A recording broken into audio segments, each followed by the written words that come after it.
अस्सलाम वालेकुम। आज तीन बड़ी अहम ख़बरों पे बात करेंगे। पहली ख़बर तो कश्मीर के हवाले से है जो इंतहाई अफसोसनाक है। कश्मीर में आर्टिकल 370 हिंदुस्तान के आइन में शामिल है कि कश्मीर को जुदागाना और मखसूस हैसियत हासिल है, खसूसी हैसियत, जिसमें कश्मीर में कोई और ज़मीन नहीं ख़रीद सकता, कश्मीरी वहाँ कोई बाहर से लोग आबाद नहीं हो सकते, और बहुत सारी मराहत थी। और वो इस वजह से थी कि कश्मीर पाकिस्तान और हिंदुस्तान के दरमियान मुतनाज़ा मसला है, और यूएनओ की कई करारदाद इस पे मौजूद हैं कि कश्मीर में कश्मीरियों को हक़ दिया जाए कि वो हिंदुस्तान के साथ शामिल होना चाहते हैं या पाकिस्तान के साथ। और इस पाकिस्तान का भी बड़ा क्लियर मौक़िफ़ है कि कश्मीरियों को इसका हक़ देना चाहिए। दोनों तरफ के कश्मीरी जिस तरफ वो शामिल होना चाहते हैं, लेकिन हिंदुस्तान इस मुतालबे और यूएनओ की करारदादों की मुसलसल खिलाफ वर्जी कर रहा था।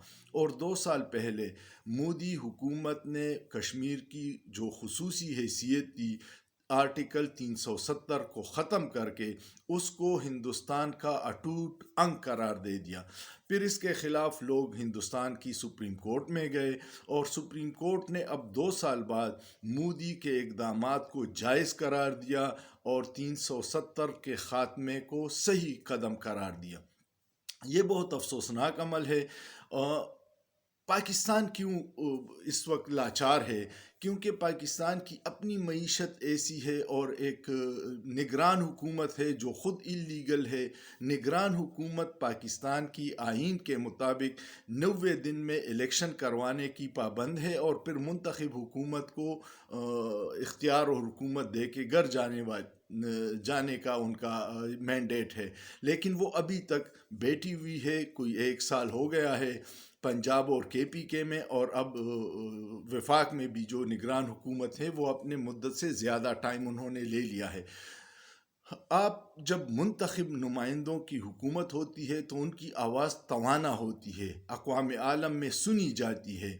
आप अक़वाम मुत्तहिदा में अपना मुकदमा लेके जा सकते थे, लेकिन उनको अपनी कुर्सी पड़ी हुई है तो वो हिंदुस्तान से क्या मुतालबा करेंगे। यही हाल है कि हिंदुस्तान ने बहुत धड़ल्ले से ये सारे इक़दामात किए। उनको पता था कि पाकिस्तान इस वक्त अपने ही ज़ख्मों से चूर चूर है, वो हमें क्या जवाब देगा। जो बड़ी बदकिस्मती है, पाकिस्तान जब तक अपनी मईशत को ठीक नहीं करता, अक़वाम आलम उसकी कोई आवाज़ नहीं सुनेगी।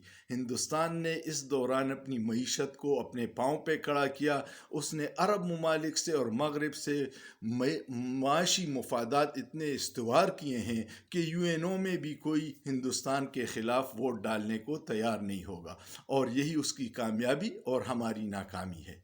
दूसरी ख़बर यह है कि शेर अफजल मरवत बहुत तेज़ी से केपीके के अवाम को मोबलाइज़ कर रहे हैं, और अवाम का डर खौफ ख़त्म हो रहा है। जिस बड़ी तादाद में वो लोग कन्वेंशंस में आते हैं, ये बहुत ही खुशाइंद है, क्योंकि सियासी सरगर्मियाँ होंगी, सियासी अमल में लोगों का हिस्सा होगा, इलेक्शन पे एतबार बढ़ेगा, और मुंतखब हुकूमत आएगी तो पाकिस्तान तरक्की की तरफ जाएगा। लेकिन इसके पीछे भी कुछ लोग, 2-3 नज़रिए के लोग हैं। कुछ लोग, एक ख्याल ये है कि शेर अफजल मरवत गिरफ्तार इसलिए नहीं हो रहा क्योंकि पीटीआई के तो हर बंदा बात भी करता है तो दूसरे दिन उस पर एफआईआर दर्ज होती हैं।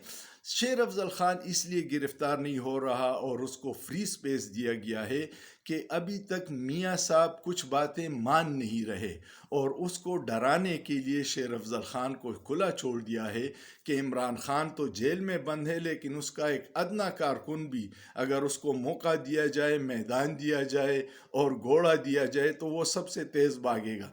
और ये उस वक्त तक गिरफ़्तार नहीं होंगे शेर अफजल मरवत जब तक तहरीक इस्तेहकाम पार्टी के साथ मियाँ साहब की पंजाब में सीट एडजस्टमेंट नहीं होती।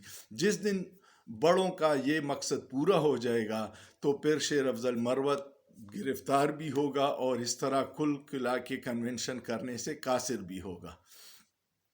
ये ऐसी चीज़ें हैं जो समझने वालों के लिए اس میں کافی نشانیاں ہیں۔ تیسری خبر یہ تھی کہ انوار الحق راو انوار نے ایک انٹرویو کیا اور بڑے سنگین الزامات لگائے کہ زرداری صاحب نے پچھلے 5 سال میں 700 ارب کی کرپشن کی ہے، اور یہ کرپشن کا ایک نیٹ ورک تھا، نثار مورائی اور یہ سارے ان کے مہرے تھے، اور اربوں روپے منی لانڈر کر کے مختلف یورپی اور عرب ممالک میں شفٹ ہوئے ہیں۔ یہ کیوں ہوا ہے اس وقت انٹرویو؟ وہ اس کی وجہ یہ ہے کہ ہمارے بڑوں نے نواز شریف کو لاڈلا بنایا ہوا ہے، اور پچھلے 2-3 جلسوں میں بلاول نے میاں نواز شریف کے لاڈلے پن پہ بڑی تنقیدیں کی تھی۔ تو یہ ان کو خاموش کرنے کے لیے تھا کہ جو ہمارا لاڈلا ہے آپ بھی سر تسلیم خم کر دو، ورنہ سندھ میں آپ کے سارے کاتے کھل جائیں گے۔ اور اس کو ایک انٹرویو کے بعد زرداری صاحب کے حکم پہ بلاول نے اپنی توپوں کا رخ میاں نواز شریف سے ہٹا کے عمران خان کی طرف دوبارہ کر دیا ہے۔ تو یہ ہماری ملک کی بدقسمتی ہے۔ سیاسی انجینئرنگ کی وجہ سے ہم دنیا سے بہت پیچھے رہ گئے ہیں۔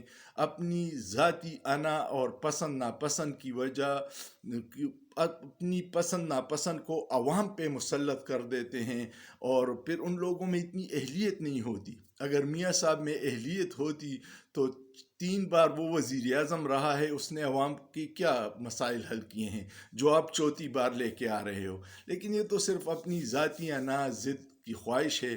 اگر ہم عوام کی خواہشات کے مطابق منتخب نمائندوں کو الیکشن لڑنے کا موقع دے اور حکومت بنانے کا موقع دے، تو پاکستان کے بہت سارے مسائل بہت جلد حل ہو جائیں گے۔ امید ہے آپ کو یہ ویڈیو پسند آئی ہوگی۔ ویڈیو پسند آئے تو اس پہ کمنٹ کیجئے گا، لائک کیجئے گا، شیئر کیجئے گا، اور سوچئے، سوچنا جرم نہیں ہے۔